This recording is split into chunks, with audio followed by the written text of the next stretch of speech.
Wes, Yep. what are we going to talk about today? So this time on BWT, we're going to talk about how our childhood experiences inform our views on race. And we're also going to talk about what do Beyoncé and the African-American sci-fi writer Octavia Butler have in common. Well, we're all together.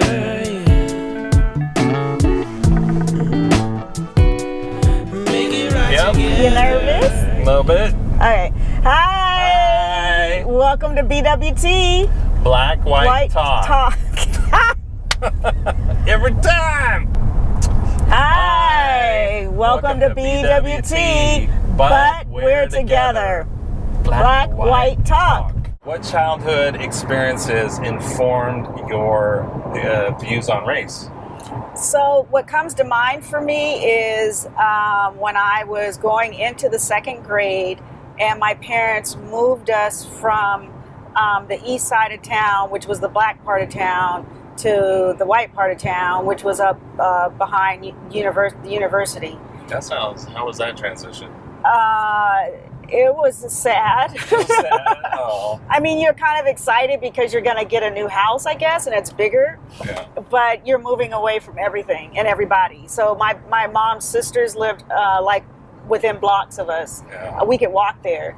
My friends were down the street. We were moving. I knew, especially because of my sister, probably, who definitely didn't want to move. We were moving away from the black community, and so that was like. Well, how did that affect sucked. your views?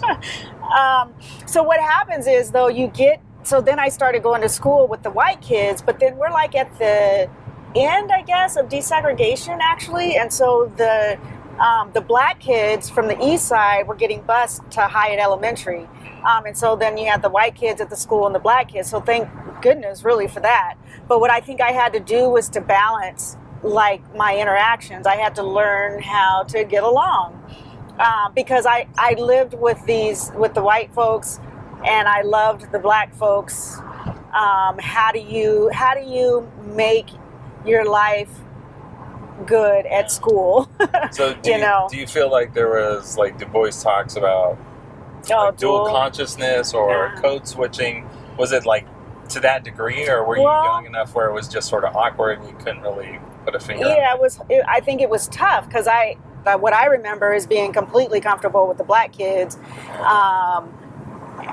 with my level of energy and level of, like, I don't know, I was a little bit in your face maybe, and I felt like the white kids weren't down with it. You said you moved to the white neighborhood. You had thoughts about, like, do I go outside looking like this? Oh yeah, I think my sister did not want to move, and it was very clear. And I know I picked up on some of that energy, but she made me more aware, like, sort of like, oh, my hair. If you walk outside in the white neighborhood and your hair is a mess as a black girl, they're gonna look at you crazy, you know.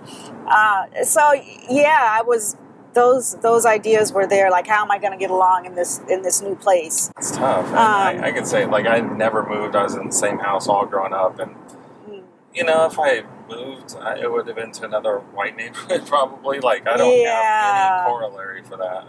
Yeah, and then I was in that neighborhood until I graduated from high school. So then it just became regular, and I don't know if that's good or bad, but I'm sure it informed what I thought about white people, because it was just the way things were. You're in the white world, and I thought white boys were cute. I thought black boys were cute. I thought Mexican boys. Okay. Okay, sorry. Okay, we get that. So yeah, I didn't have any problems. Hashtag truth. Hashtag truth. Oh, so how did race inform your childhood? So your adulthood from your childhood. Yeah, I remember my earliest experience with race that I can remember was a childhood, or it was a playground fight, and kids were, like, running over to the corner, and there's these two boys, and they're, like, wrestling on the ground, and one was white, one had brown skin, and they were yelling this chant, a fight, a black and a white. Oh, I remember that, I think. Yeah, barely. So how did that... Yeah. And so I was kind of, like, just taken aback. Honestly, like, I was horrified. Like, I don't really like fighting. I'm a lover. I'm a lover, not a fighter. Yeah, in the second grade, that was me. That was my stance. I'm a lover. No, but yeah, I was horrified and there was this, like, you're in the second grade, and there's probably third and fourth graders coming around too, but, like, there's this mob mentality, and it was just gross. And, like, so you were already, Wes was already above the fray. Bleeding heart liberal. Well, they're two friends. The friend with brown skin, he wasn't from Africa. He wasn't black. He was from Ceylon or Sri Lanka, as it's called, off the coast of India. There's black parents, they talk about race in their home from the time the kids are young. My parents did not. My parents did not as well. Okay. So, we got our ideas about race from a lot of, like, what we observed and probably our experiences outside of our parents. Yeah, it's interesting. Like I can remember, like, probably count on one hand the times where during my, like, elementary years, like, race was, like, explicitly part of the conversation. Oh yeah, and it was just other kids that I thought were out of pocket. Like, they were, like, you know, accusing the teacher. The teacher took somebody's side on a playground dispute, and that kid was black, and the kid called the teacher, like, in a group of friends, not in front of the teacher, like an N-word sympathizer. Oh, like it was the Civil War.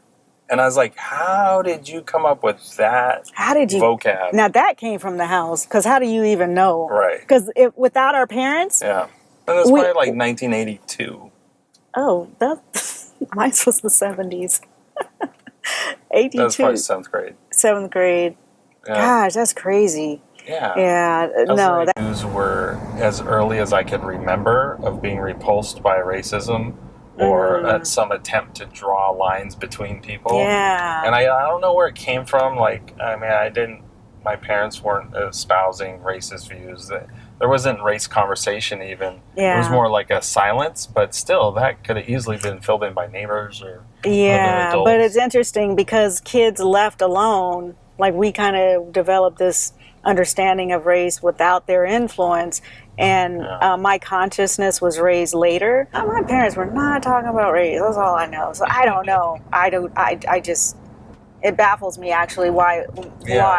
That's funny is both our parents didn't talk about race, and my parents were white. And here we are. We didn't get the memo. Maybe that's BWT series over. We figured it out. Oh, that's so funny. This is just a song to kind of move us from one topic to the next from our childhood, because this is about love instead of hate. Right. Yes, around you just gotta be strong, just stop. 'Cause I really love you, stop. I've been thinking of you. Look in my heart and let love keep us together.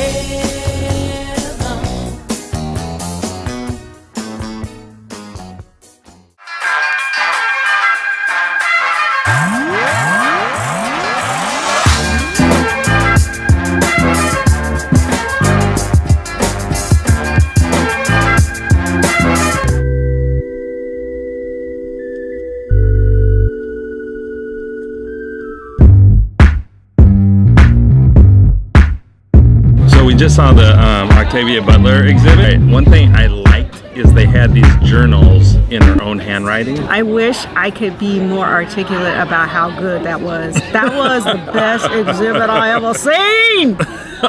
Oh my God! You stole it from me. Oh, Jesus. You stole it from me. I said that was the museum exhibit I got the most out of. I can't even express, like, I was a little like personal impact. Yeah, she talked about interracial, why did she write about interracial couples? She said, why do I write about mixed race couples? Yeah, and I'm going to put this on BWT. Somehow that quote is going to be there. She says, there will be a world one day when women get to do what they want to do. And that right there is it. That's it. Show over. Yeah. Oh, it's so good. Yeah. So good. I wanted to hear her voice. Like, I wanted to, I know there's probably video on the internet, and I could look it up, and I will. But in the moment with her handwritten journals, I wish she could put, like, a headset on and hear her talk, like her cadence. I wonder how much am I going to learn about myself because I just learned so much about myself through that exhibit. Because she grew up like a generation ahead of me in the 70s, and she talked about things that I so believe in, and she just like affirmed that for me.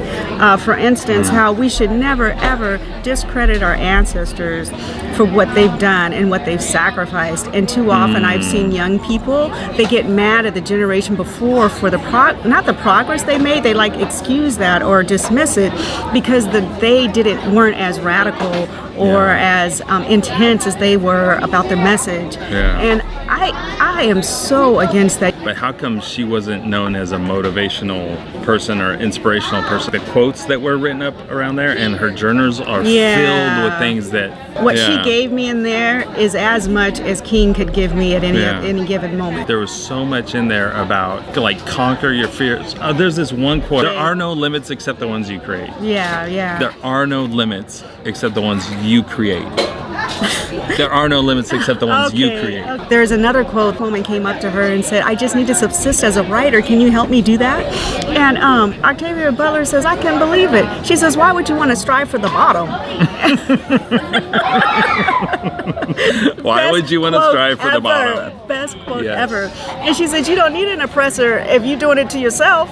So that was profound, illuminating, and I'm guilty as charged. I've done that to myself. It was great. It was great.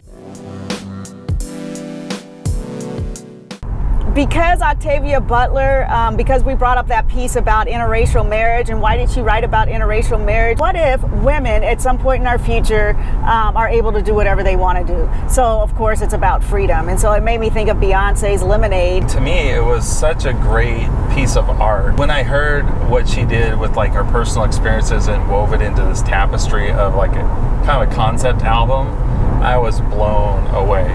This personal, raw, like testimony. And it eventually ends up at redemption. And I like it because I don't know that I would have ever gotten to redemption. And this is her story, and she shared it with us in this very artistic, and collaborative, I have to say. She is not a selfish artist, and that kind of blew me away too. She strives for excellence, and you can tell, and it's something to aspire toward, in any work that we do. Yeah, I think about those things in life that really like make you appreciate people who are striving to create things that are excellent and noble and good. Transcendent. May the last one burn into flames. Freedom, freedom, I can't move. Freedom, cut me loose. Yeah. Freedom, freedom, where are you? 'Cause I need freedom too. I break chains up on myself. Won't let my freedom rot in hell. Hey, I'm keep winning 'cause a winner don't quit on themselves.